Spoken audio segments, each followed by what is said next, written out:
This is crazy. Let me tell you all about this. So tucked away in the Hollywood Hills is a creator house and community. It is an independent XR, which stands for extended reality, a mix of virtual and augmented reality, creator community. It's what's been called the most interesting mansion in the world. Yes, I know. I hear you. Small community living together in a mansion in the Hollywood Hills, and you think, oh, cult, or Illuminati, or drugs? Orgies? Today, we're going to meet Aiden Wolf and Lucas Risotto, founders of AR House LA, created in the fall of 2021. AR House is a home for AR creators located in the Hollywood Hills, where every month 10 AR creators from around the world come to live and work on the cutting edge of immersive tech, all together in this Hollywood Hills Tonight, mansion. I got to visit the most interesting mansion in Hollywood Hills. As it turns out, and y'all may know this already, but I definitely didn't, this isn't the only house like this in LA. There are actually many different houses like this, and it's all really odd, I guess. I mean, it's cool. It's very tech bro LA, but maybe it's because I'm from the South, or maybe it's because I've watched too many movies, but I got super interested in finding out what goes on in these secret augmented reality playground mansions, if they're really what they appear to be. A few things about AR houses are interesting. For one, how does anyone afford this? How can all of these 20-somethings afford to just run away to live in a mansion in the Hollywood Hills for a month straight, collaborating to bring a shroom trip to life? Well, no, hey, I respect it. And I mean, I can't lie, it seems like so much fun to go to this. I can't lie to you, I would love to go to this. I would love to go. If I ever got invited to an underground VR mansion, I would absolutely go. Are you kidding? The so-called underground indie tech wonderland has no shortage of controversy, okay? Actually, it has some of the most wild drama I've had the pleasure of catching in time on Twitter before all the threads were swiftly. There's something so exciting about finding something that I just know would be like a killer Vice documentary, but I found it first. This is what I live for, guys. Now, the founders of AR House. So first is Lucas Risotto. He calls himself a creative, futurist, mad scientist. Hi, I'm Lucas Risotto, but you may call me NF Steve Jobs. In his words, I create exciting, ridiculous, and surprisingly insightful tech projects that show us a glimpse of the future, and then make hilarious videos about them for millions to see. He wants to, quote, ultimately give people the knowledge and tools to create a future more like Star Trek and less like Black Mirror. Which is what we all really want, right? I feel you, Lucas. The other founder is Aiden Wolf. Aiden is much more, at least from what I can tell, again, I am a spectator, but he's got a much more understated and humble online presence than Lucas does. So his LinkedIn says, I am an aspiring entrepreneur, tinkerer, and maker, currently set on utilizing social technologies to reconnect people to their local and global community. I have high aspirations with the intent to support those in need and empower those who are driven toward success.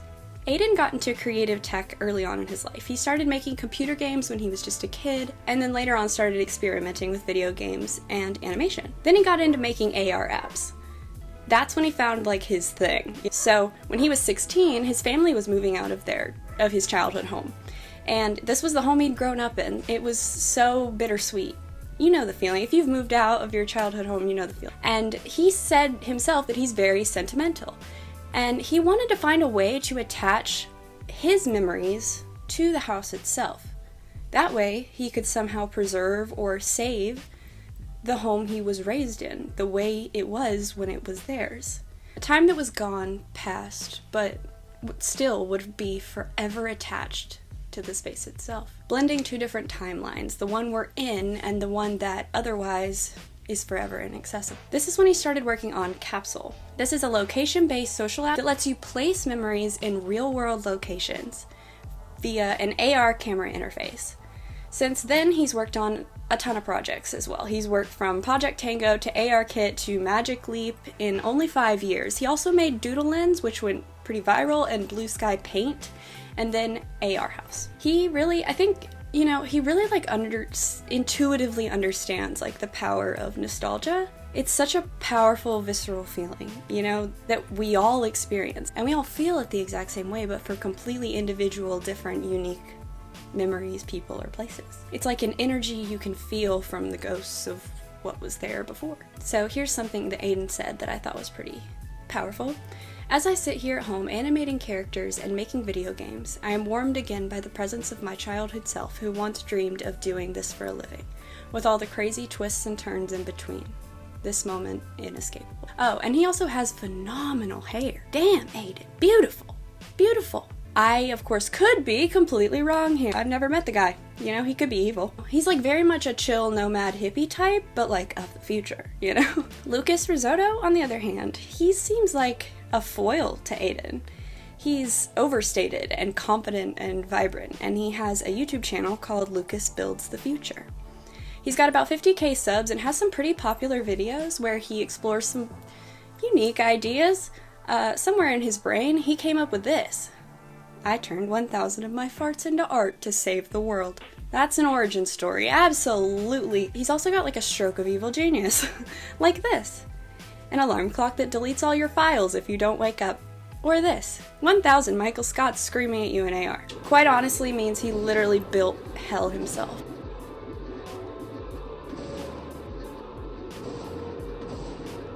Okay, Dante.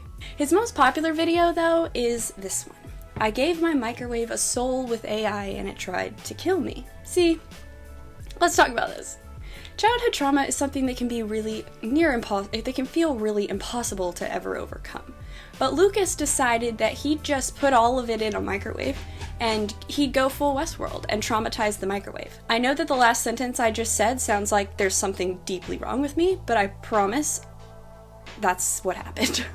He's a modern Einstein, okay? He's gonna take this microwave and give it autonomy, he's gonna let it speak, listen, have beliefs, feelings. He's gonna give it fake memories. He's gonna give it a tragic history, make it remember its harrowing experience on the front lines of World War I. So by making a microwave sad, he literally made a literal demon machine. Now in this video, he talks about the Amazon Alexa. Did yours just hear me? Alexa, set a reminder to subscribe to Abigail in 45 minutes. You're welcome. Okay, I'll create a reminder to go off in 45 minutes. Did that work for anybody? Let me know if that actually worked for anybody. Now, in the video, he talks about the Amazon Alexa a little bit. Is, well, a slave to a dark corporation, a shell, a chess piece, a friendly face disguising corporate intent with no personality, no dreams, no fears, no soul. So fuck Alexa, let's traumatize a microwave. I mean, sometimes I have dreams and aspirations too, and I can't wait to make my fridge remember watching its family die in the Holocaust. Awesome! Is your refrigerator running? Because mine is. Now literally running away. This isn't a joke. Can somebody catch it? Okay, so anyway, he used GPT-3 to replace the cookie cutter Alexa brain in the microwave. And then he got to training it. And he wanted to train it to believe that it was sentient. Bully, right? He wanted it to feel like it was real. It was human, with dreams, with fears, with a soul. If you think Westworld can't happen or won't happen, here's proof. If it can be built, it will be built. He sat down like the evil genius he is and wrote the entire microwave origin story, start to finish, okay? All these memories, right, which he would then convince the microwave were its own memories. See, it works a little differently with AI, but you can do this with humans too. Obviously, it's the power of suggestion when it comes to memories. A fake memory can easily feel 100% real for us. So much so that we can fully believe it's real, even if we had no memory of it before it was told to us. So as far as the microwave is concerned, its name was actually Magnetron. It was a man who was born in 1895 and was an aspiring poet. He had loved and been loved, then he'd lost it all. He had put his dreams of writing poetry off when he was forced to join the front lines in World War I. He grew up on his family's ranch, raising horses, but was left with nothing after the Great Fire burned his village and killed his entire family. Lucas said, and I quote, "I gave the microwave everything, then I took it all away." Now, big piece of info here. He didn't just choose a microwave for just like any reason, you know? And no, he didn't have a vendetta against the ultra-convenient countertop appliance. It's weirder. When he was a kid, he was like a lonely kid, and he says that he woke up one day and out of sheer boredom, he started talking to his microwave. Me too.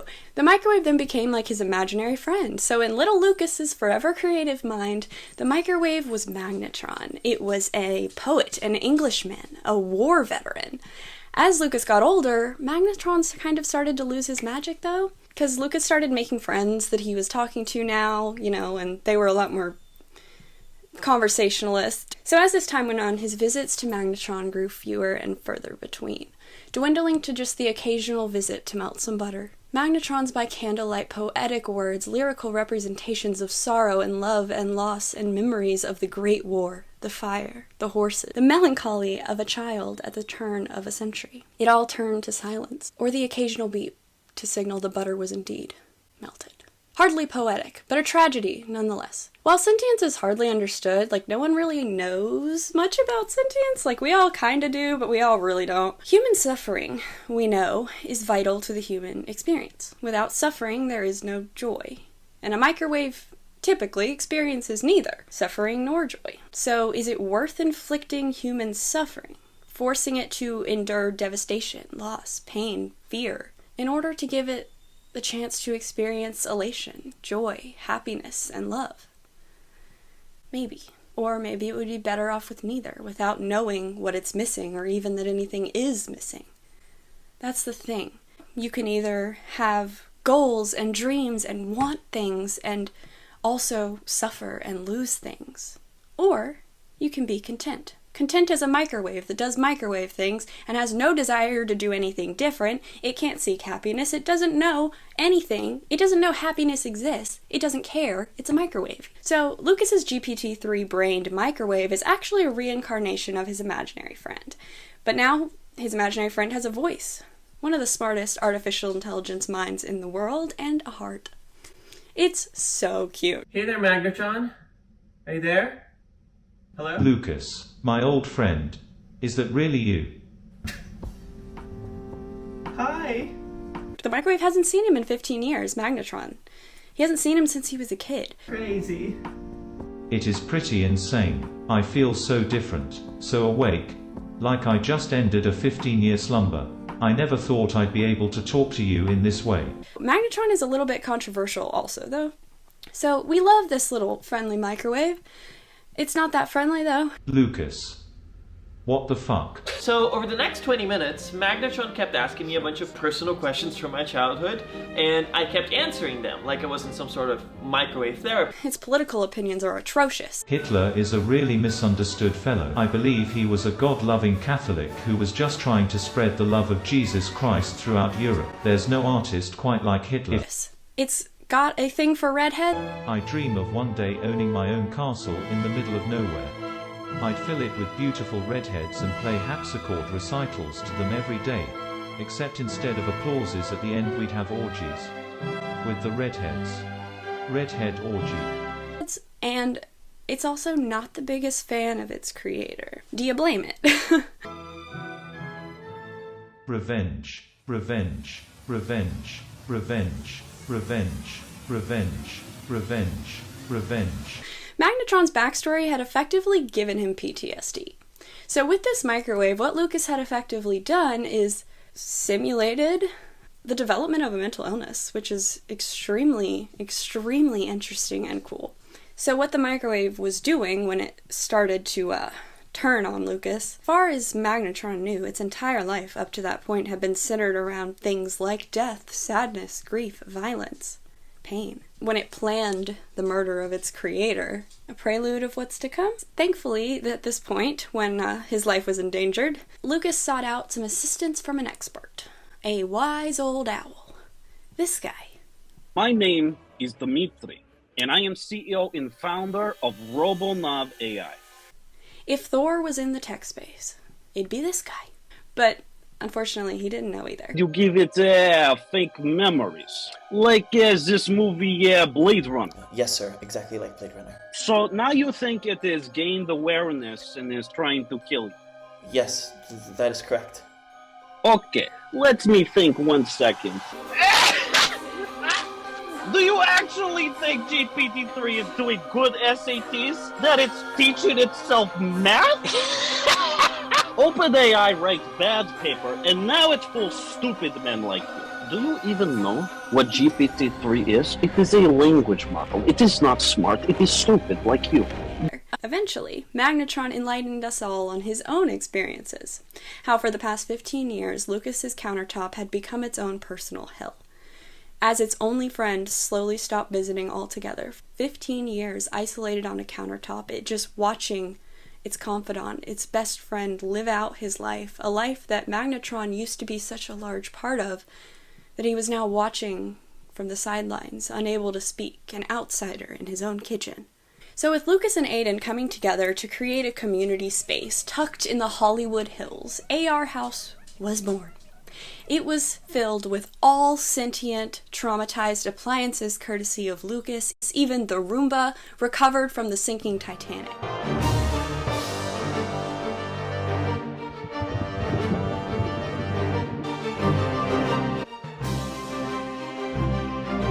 No, I'm just kidding. I made all that up. In all seriousness, though, how's the product of such a creative duo turn on one of its own creators? Blocking him on Twitter. Yes, AR House blocked Aiden on Twitter, and the first feud of the metaverse ensued. He ats Lucas right off the bat, posts a screenshot showing that AR House had blocked him.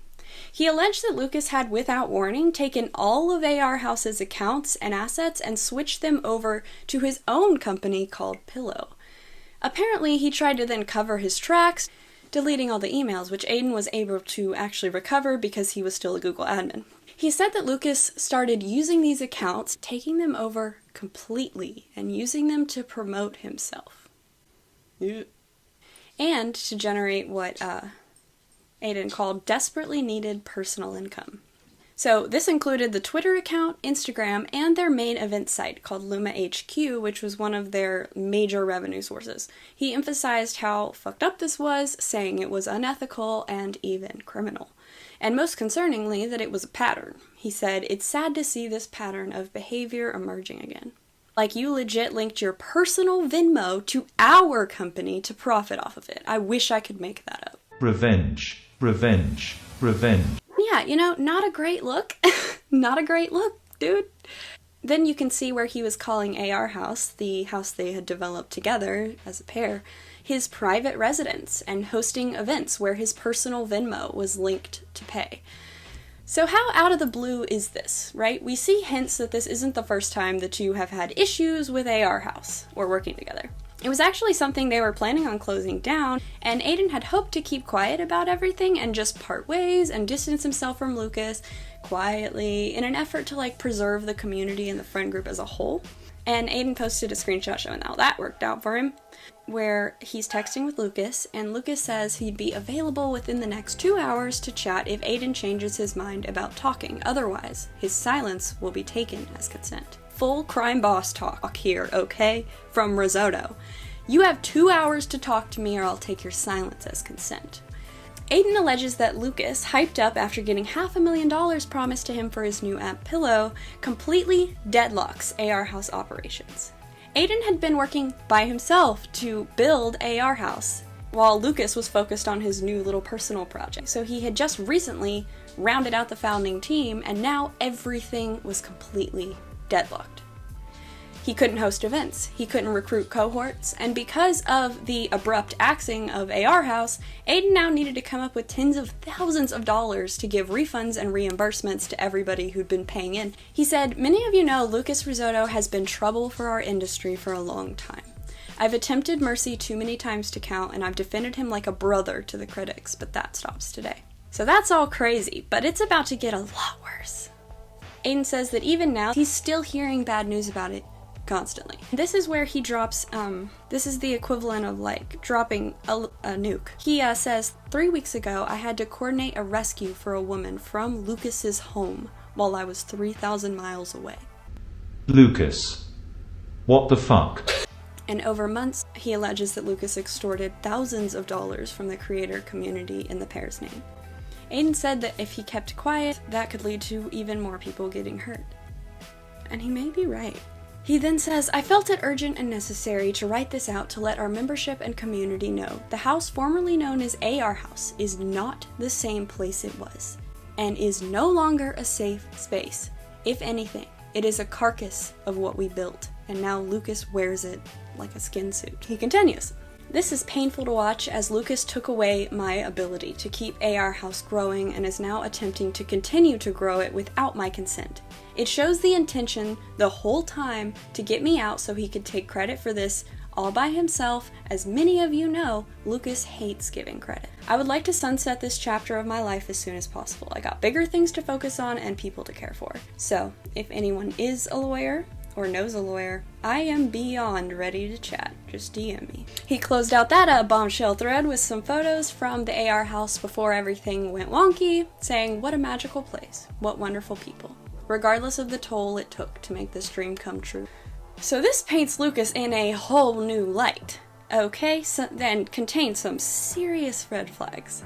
This thread alleges Lucas has been nothing short of a self-centered menace, and alleges no shortage of unethical behavior. Extortion, failure to give credit where credit is due, backstabbing his best friend, greediness, manipulation, and then something that really stood out to me was this sentence. 3 weeks ago, I had to coordinate a rescue for a woman from Lucas's home. Sorry? What? Excuse me? Huh? No elaborate on that? We're not gonna elaborate on that one at all? Excuse me, sir. What does this mean? And why did Aiden have to find a way to rescue a woman from Lucas's home 3,000 miles away? And by the way, Lucas was not 3,000, Aiden was 3,000 miles away. Lucas was presumably, I assume, at Lucas's own home with the woman, right? I don't know. Why did a woman need rescued from Lucas's house? Why couldn't Lucas rescue her from his own house? Unless he was keeping her there? Which is so alarming. Aiden provides zero other information on the situation. Zero? I do what this means. Lucas lives in a corn maze and the woman got lost in there. Or maybe Lucas is a mountain goat and the woman was unprepared for the terrain and so they had to rescue her via helicopter. Or maybe the woman was actually Lucas's newly traumatized toaster oven. Or maybe it's a whole lot darker than that. Who knows? It doesn't look good in any case. It looks horrendous. Very concerning. So Lucas responds. I'll tell you what he said, but first, a couple things about this response raised red flags. Going into this, just know, he completely disabled any and all replies. No one can comment, no one can say anything, it's just shouting into the void of everybody, but nobody can respond. And he effectively gaslights his friend right from the jump and by publicly questioning if he was currently undergoing a mental episode, or if he was being defamed in bad faith. He later edited this tweet to add a new possibility. The third possibility is that it was just a misunderstanding, and he provides zero information to refute absolutely anything that Aiden claimed, but he does, in a typical fashion, claim to have a bunch of evidence that disproves everything Aiden said, although he provided absolutely none of it. So he's just like, listen guys, it's all a lie, I can prove it, but I'm not gonna. No further questions. And he leaves. Like, he should be White House speaker. This man should hold press conferences. He's great at this. A couple people quote tweeted him so that they could say something because he blocked all comments, and they were suspicious. One person called him out for saying his friend might be having a mental episode.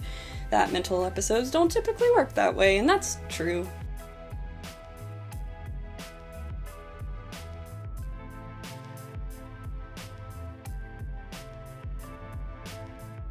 Usually in the midst of a mental episode, you won't come up with a clearly worded expose with screenshots and receipts of your ex-best friend and business partner. With a mental illness-fueled delusion, you wouldn't have multiple friends publicly supporting you while zero refuted you or argued with anything you said. Instead, everyone validated it. All the comments validated it.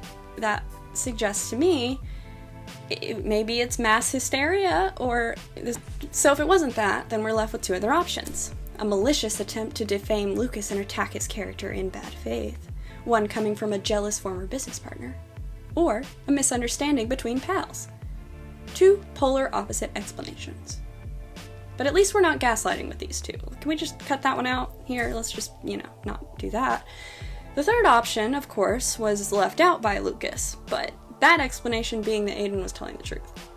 So Lucas responded to the person that did call him out, saying that he was completely taken off of guard by this. I mean, it's obvious that he expected silence from his friend. He expected this confidently enough to boldly take that silence as consent and tell him that he was going to take his silence as consent, almost knowing that his friend would be too afraid to say anything. So that silence being interrupted obviously was probably very shocking to him. After this, though, we get silence from both of them. The next morning, Lucas tweets out a happy-go-lucky, "We're all good. Thanks for the patience, everyone. Happy to bring this to a close." And he deleted all his former tweets. Aiden tweeted as well. He apologized for what he said was pushing accusations that were unnecessary and unfair to Lucas. We were able to talk things out offline and settle up various AR House issues that were lingering on for the past few months. Happy to bring this to a close. Now, back to the good work. So I'm sorry. I know that I'm just weird and I follow all this stuff silently on Twitter, like I'm like a peeping Tom on there. I'm just like on their Twitter, like, "Hi guys, nice to meet you. This is probably the first you've ever seen of me." Yeah, that's the nature of the internet. But how are you just gonna drop accusations like that and then just say, "We're all good, don't worry about it"? Like, what about the rescuing a woman from his house? What does that mean? Can we please address that? Or the extortion, even. That would be nice. At this point, I can't say anything, though, that's not completely speculative. Just know that. Anything I say going forward, this is my opinion, this is my perception, I don't know these people, this is purely speculative. I get the vibe that Aiden is the easygoing friend, maybe a little bit of a people pleaser, and lives in his friend's shadows a little bit, and Lucas just walks all over him and probably has for a good while. Am I entitled to know what actually went down? Absolutely not. No, I'm not. But I would like to know. I mean, whether you hugged it out or not, Lucas still didn't deny a single thing that Aiden said, and Aiden, while mentioning that it was unnecessary and unfair, never said that it was untrue. So what's really going down in the hidden, augmented mansions of the Hollywood Hills? God knows. We've seen weirder, but I wouldn't write off the possibility of some absolutely wild shit going down over there. Maybe they'll fight it out in the end with some augmented swords in a duel. Winner takes all. What goes on inside the AR house, the so-called carcass of what they built that Lucas now wears as a skin suit, is a mystery. I would, however, 100,000% watch a reality show taking place there. Without a doubt. Absolutely new favorite show. All that said, the world is a crazy place. And I hope that if the allegations were true, that Aiden can find a way to safely get away from Lucas and know the value of his own work, which right now is extremely understated. He's like, "Look at this cool thing, guys." And he's created like a miraculous, groundbreaking technological masterpiece. Y'all, this man's going places.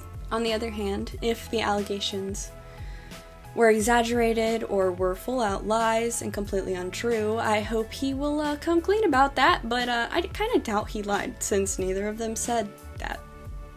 You know, he didn't say, "I'm sorry I lied," or he didn't say, "I'm sorry I was upset and I said some things I didn't mean," or he didn't say, "Oh, I was mistaken," you know. And Lucas, also, on the other hand, he didn't even refute any of it. Not at any point. He's just like, "It's all good, guys. We're all good. We made up. Don't even worry about the woman that had to be rescued from my own home." What does that mean? God, that's gonna drive me nuts. Anyway, please let me know what you think of this situation, because this situation is a little bit off the rails, and I would love to hear your opinion, if you have an opinion. This is just like this space, this group, this like indie dev tech space that nobody knows about. And there's so much drama there, there's so much shit going down over there. Like, I feel like we've seen battles between founders before. We've seen this kind of stuff before. But, I don't know. I hate, like, making assumptions. I wish I had anything to, like, corroborate anything. Just know, this part is my opinion, and I could be 100,000 gazillion times wrong about this part. But I feel like Lucas is so confident, little arrogant. I don't want to say arrogant. He's very, look at me, look at what I've done, look at what I've made, look at this cool thing I did, I am this, I did this, I made this. Everywhere he posts online. I made, I did, I am. Everywhere. And that's great. I think that's great. You should promote yourself online. But when you compare that to Aiden and the things Aiden posts, they're polar opposite. Like, it's a whole 180 from what I can see online. Again, how accurate is that? Don't know. I feel like this is probably a really toxic partnership, and I've had friends that are like that, you know, so I'm just assuming, again, just by looking at posts, but thank you for watching. You're the bestest in the world, and I am so grateful to each and every one of you for sticking with me this entire time. I have a Patreon, and so if you're interested, here's what is on there.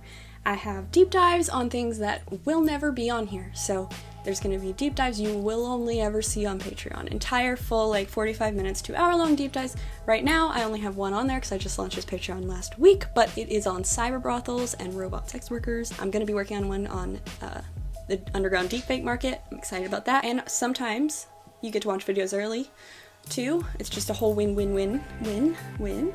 And I'm trying to overcome my imposter syndrome and tell you that it is a good deal and you should do it, you know? If you're interested in that, I will link that below and you can check that out, join it if you want to. If not, that's okay. I appreciate any kind of support, including the free kind, so whatever you can do, even if you don't do anything, I still want the best for you. Thank you so much. Please be safe out there. Please. I'll see you next time. Goodbye. I am one. Hey, oh Rami, I'm Lucas's toaster oven. I survived 9/11 attacks, I think.